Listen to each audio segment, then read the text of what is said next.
In today's video, I'll guide you on how to clear caches on CapCut. CapCut is an editing platform, but if the caches on your CapCut is high, the CapCut will be lagging, editing will be frustrating. So once you open the CapCut on your device, it comes out like this. You have access to what you have on your edited project here. Then on top right corner, you have this close button, this to minimize or maximize, this button. Then go and click on this settings button here. Once you click on the settings button, then tap on this settings button, or you click on the settings button again. Now that I've clicked on the settings button, you have option here. You have the draft, the edit, the performance, and general. Don't worry guys, go and click on this draft button. On the draft button, then scroll down a bit.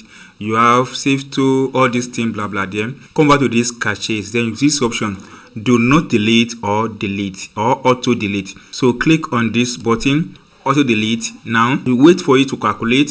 Then at what interval you want to be auto delete, then I will use 15 days. So at every 15 days guys, this will be auto deleted. Now to delete this, I have about 7.1 gig or 7.01 gig here that is making my CapCut lagging when I'm trying to edit.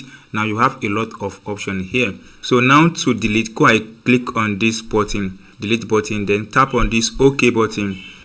Then to delete the cache, you can see it's removing.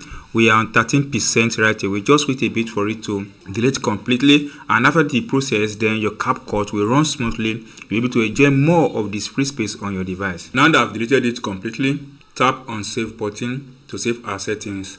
So that's all guys. You have been able to clear caches on your PC.